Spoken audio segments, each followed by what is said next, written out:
Welcome, everyone. Today, I'm thrilled to welcome Kellam Parks. He is the managing partner and founder at Parks Zeigler, PLLC, in Virginia Beach, Virginia. Kellam is a Virginia native and a graduate of the College of William and Mary. You are a litigator, and we know that Kellam handles cybersecurity data, privacy law, and family law cases.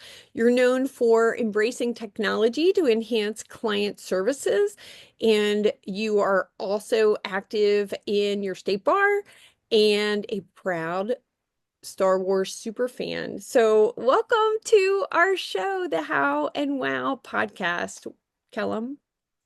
Hi, thank you so much. I appreciate you having me. One slight clarification. I am the Star Wars super fan, but one slight clarification there. Just I don't want to claim to be from the College of William and Mary. I graduated law school from William and Mary. I actually went to a tiny college in North Carolina called St. Andrews University, about 700 students, tiny little place. Okay, very good. Thank you for the clarification. No, sure. I'd love to know, first of all, you and I met when I did a webinar with Ernie the attorney. And for anybody listening or watching, Ernie is a longstanding attorney and lawyer tech coach. And afterwards, you and I spoke and reconnected. I just wanted to learn more about your successful practice because I knew that you had been practicing kind of on your own since 2011. So I was excited about the fact that you had built a long-standing practice that had seen significant growth. And that's why I asked you to be on this podcast because I was excited about your future plans. And I'd love for you to share with, our viewers or listeners where your firm is at today and what your goals are in 2025. Sure. Yeah, and I was glad we connected. I really enjoyed your presentation to the group. I'm a big proponent of outsourcing, and so I really like what your company has to offer for experienced paralegals, U.S. based. So I started. I left my so I worked for a bunch, probably three or four different firms in my career, and the last firm I was at had about 30 lawyers, 100 people. Really good firm, good reputation, liked them, and it was time for me to be a partner or not. Mhm. And I decided I didn't want to be with 20, there were 23 at the time, equity partners of some nature. Wow. And I just didn't want to run a business by committee. So for that and some other reasons, I decided to try to do my own thing. And so I officially started my firm in January of 2012. So it's my 13th year starting this year, which was exciting. So I went as a solo, and I had my older sister who lived in Charlottesville. I convinced her to move back down and be my right hand, and hired some other people. And then Brandon Ziegler, who's my co-owner, he and I worked together at this other firm and then a firm before that. So I've known him for 20 some odd years. And he came over, he was thinking about leaving to do his own firm, start his own firm, and that led to a discussion about him buying in, and we're equal partners now and run the firm together. Uh, and we've grown it tremendously since then. So we have 14 lawyers, Hmm. about 38, 39 people. We have three offices. Our main office is in Virginia Beach, Virginia. We've got one down the road in Chesapeake. And then we opened a northeastern North Carolina office in Elizabeth City about 2 years ago. And we do nine practice areas, give or take. We do a lot of family law, criminal, trust and estates. I do cybersecurity, business, that kind of stuff. And so we got very serious about, I always like to laugh and say that Brandon and I are successful despite ourselves because, we do good work. We're known in the area. We're good lawyers. We treat people right. We pay well. But, we're lawyers and we're really busy. And although we were entrepreneurs and understand the business side of things, we just didn't have the time and attention to give it what you need. And so we hired a COO about 3 years ago, and that really helped us with the day-to-day operations of the firm. And then we hired a business coach about 2.5 years ago, and that's really helped us. Matter of fact, our we do quarterly meetings, so it's loosely based on the EOS model, Traction, Gino Sure. Wickman, Mhm. a pretty famous business book. So it's loosely based on that. So we operate our firm on 5, 3, 1 year goals, and we measure that on a 90-day cadence. And so our first 90-day meeting is tomorrow, actually. So we're flying our coach in, we're sitting down, my partner, Brandon, myself, and our COO. And so that's really to help us say, okay, what was our, how do we meet our 1 year goals? What are the metrics? We do all the stuff. So we track everything. We make sure we have the right people in the right seat. We look at our marketing, we look at our intake department, we look at our production revenues. So that's sort of the interesting thing. And it's interesting you mentioned it because I just did a LinkedIn post this morning actually where I had the honor of being on another podcast recently where we were talking about kind of this topic, and and I come down to the sort of the three questions that I think every law firm owner should ask, which it really gets to the heart of growth, which is, what's your why? So why are you doing this? The second is, do you enjoy the business of law, the practice of law, or both? Because you can be really successful, but you really need to decide because it makes a difference on how you structure things and what you're doing. And then what's your goal? So attorneys are grinders. We typically just do a lot, oh, I want to help clients do good work and make some money. Well, that's great, and those are all important. But what's the goal? Like, do you want to be a solo? Do you want to build an empire? Like, we're continually in growth mode. There's a lot in between. Because, for instance, if you just want to practice law and you don't want to have any other lawyers, well, then, boy, you're going to need some paralegal help, and you probably don't want to hire any. So maybe you want to hire somebody, from from like your company Yeah, or exactly. offshore it or whatever. But the Yeah. issue is, you don't want to have a staff in house, and that's in today's world in 2025. I mean, there's so many good options, Hmm. and where we're going for 2025, I'll know better after tomorrow. But Good we stuff. want to continually develop, hire more attorneys. We want to open more North Carolina offices. We had an attorney come to us recently with a new idea for a practice area that we're going to explore. I love that. We're trying to get away from hourly and do more flat fee billing, and we're integrating AI into our practice. So there's a lot of stuff we're doing, but we're just trying to be intentional about it, which is a big deal. When I asked about your future plans, I was referring to what you are offering and the way in which you're offering to help your peers and, other lawyer colleagues and Oh, that. share your experience because I just think it's so Right. great that you have the size of practice that you do and you have the run rate that you do. Sure. Well, no, Yeah. I appreciate that, of course. So I learned after starting my own practice in 2012, I learned that I really like the business of law more than the practice of law. So I've been a litigator my whole career. I still litigate cases. I do high asset divorces and some complicated civil litigation cases, but I would prefer the business part of law, or if I'm practicing law, I really like the transactional part for cybersecurity. But I also discovered what I like even more than running my own law firm and the business part of it is helping other lawyers figure out how to do it because they don't teach you the business of law in law school. They do a little nowadays. They did nothing back in the late 90s when I graduated.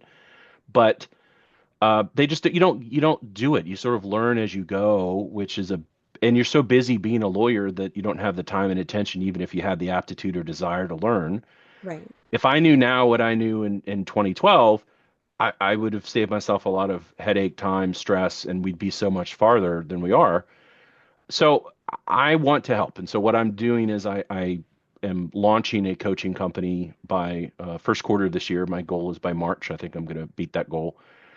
And my goal is to help other lawyers. So I'm going to start with some one-on-one coaching, and then eventually I want to build it to do group coaching and maybe even have a yearly conference and that kind of thing. I've been part of coaching since day one, and it's lawyers don't understand because again we're busy being lawyers, and they think of mentorship from another lawyer, which is important, but they don't understand the power of coaching. Hearing from somebody who's been there.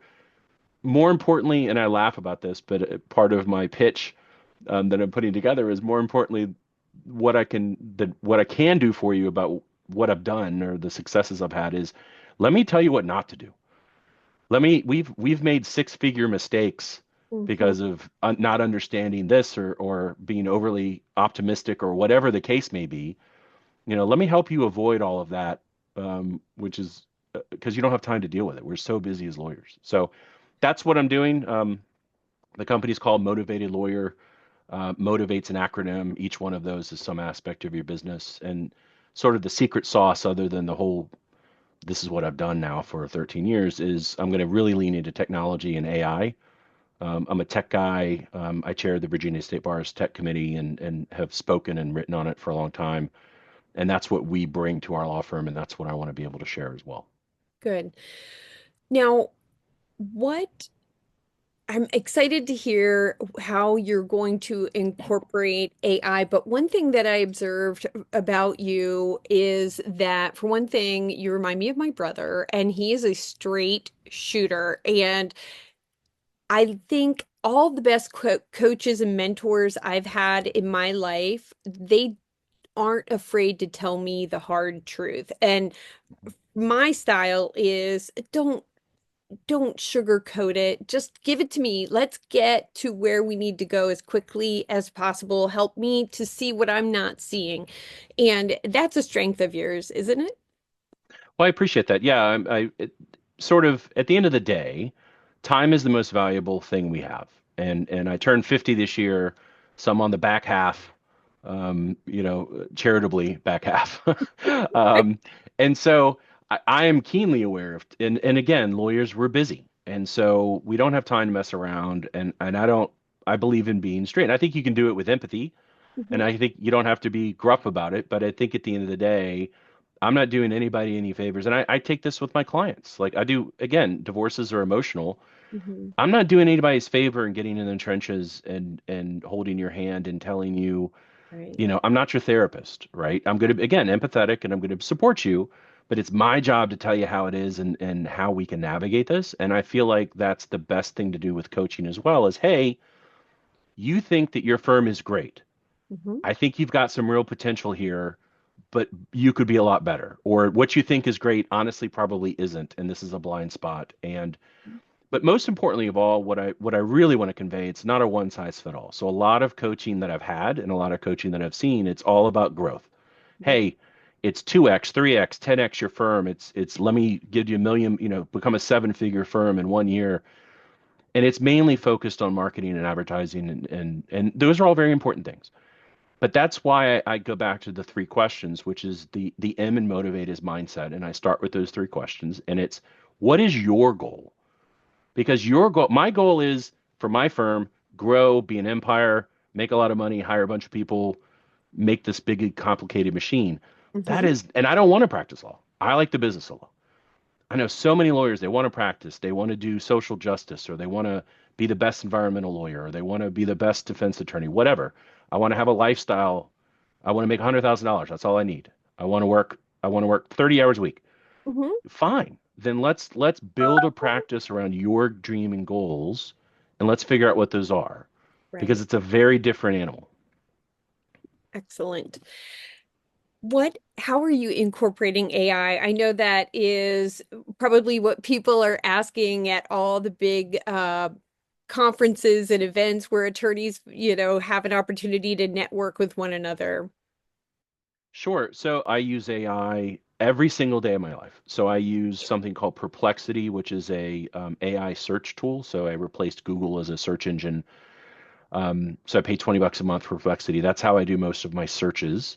I Okay. use ChatGPT. 20 bucks a month is my primary AI tool. There's other good Claude. I mean, there's a million of them. Sure. ChatGPT, I think, is the best overall tool. Same. And so I use that for everything. Like today, for instance, I was writing an article, I was creating a cybersecurity guide for lawyers. And I have a lot of materials. I know a lot about it, obviously, which is a good thing, I guess. But I went to ChatGPT first and I said, explain this from this perspective to lawyers that may not know what this is. And it just really helped craft the argument. And then from the legal perspective, we use it from everything from actual legal research. So we have Lexis AI. Hmm. We also use something called Calidus AI, which is it's a specific AI tool. It was created by one of the founders, Justin McCallan. It was an M&A attorney, and it's a much more powerful and focused AI tool than Lexis maybe. So Lexis is good for just research. This tool does research, but it also does contract reviews. It helps draft pleadings. It'll spit things out in the format of a brief to an appellate brief formatted correctly. And it really works sort of hand in hand. So not just you ask a question, it gives an answer. It does follow-ups. You pick where. So it's sort of like it's an AI assistant Hmm. versus just a prompt. Okay. Um, but we use that at our firm for to move ahead on research, some writing, some contract review. We're constantly figuring out new ways that we can use AI. And of course, we use it content generation, marketing, image generation, that kind of stuff. Sure. Yeah. Some of the images are still a little wonky, though, I have They to. are, yeah, they're not there yet. Explain to me when you say it spits out a brief Mhm. and it's in the right format, are you providing a sample to it, or is it going to the Virginia, regs and finding the way in which it should be spit out? Yeah. Right. So it can do both. So Okay. it knows because the good thing about Calidus, it's not it's hallucination proof in the sense that they have guardrails on. So their Okay. algorithm and the databases they're going to, it's not going to the internet and just searching for information. So it's not going to it'll hallucinate in the sense that it's supposed to, because Hmm. that's all AI does is hallucinate. All it does is generate a prediction of what should come next, but it's not making things up whole cloth. And the whole what I really like about Calidus is their whole philosophy is we want this to be an AI agent to work hand in hand with you, Hmm. and that's how they're developing it. They have a Word add-on now to where it could just go straight from Word and it prompts, and they're always doing these things. So for the drafting, for instance, you've done all the research, and then it says, what do you want me to do with this? And it could be an internal memo, it could be a letter, it could be a brief, it could be a pleading. And for the brief, though, it looks like what jurisdiction are you in? What Hmm. court are you going to? It'll go to the rules and say, oh, it needs to be formatted this way. Or if you already have one, you could upload it and going, hey, using this as an example. And then it literally takes everything that you've just done, Hmm. spits it out with a table of contents with pinpoint sites, and it does in the formats, and it takes the argument clearly, obviously, and I hope that you would, as a human lawyer, review all of that. But Right. you've just skipped who knows how many hours, Hmm. and that's how we're doing. So we have a couple of new attorneys that just got licensed, and now Okay. we give them a task. We tell Yep. them start with Lexis AI or Calidus, and what it's going to do is save 6 hours of them wandering in the dark Right. trying to find the right thing, and Hmm. it'll be focused. And then we want them to go read all of that stuff because they don't know anything yet. Confirm. Yeah, Yeah, too. I don't have to, obviously, if it comes from me, because I kind of know that stuff, but they need to find. Right. But all it does is save 6 hours of time that I can't bill a client for. Right. They're not really learning in that 6 hours. I mean, it's fine tuning, issue spotting a little, Hmm. but not enough, really. And so it just really shortcuts things and allows us to be more efficient. I love that. How people can reach you. Are you prepared to share any information about your coaching, or do you just want to give them your firm email or, Yeah, we'll do firm email for now because I'm not. I have, the company's formed, but there's no web page and there's no Sure. services yet. And so I Yeah. don't want. I don't want somebody getting stumbling and getting lost in the dark, right? So if anyone ever wants to reach out to me, obviously for coaching, but just to talk, for law stuff, or I'm always willing to give some of my time for this because I think it's important. Email is the best way to get a hold of me, which is kparks@pzlaw.com. Our firm is Parks Zeigler, and that's pzlaw.com is the webpage. You Great. can just reach out to me, and I'm happy to share my AI information. I'm happy to share whatever. I'm happy to talk about it. I really, this is what I'm passionate. This is my why. I So love I'm that. not leaving my law firm. I love my law firm. I'm gonna, stay an owner. I'm still gonna practice some law, but I this is really what I love doing. This is what jazzes me up. That is a ball, and I love technology as well. Kellum, thank you so much for your time.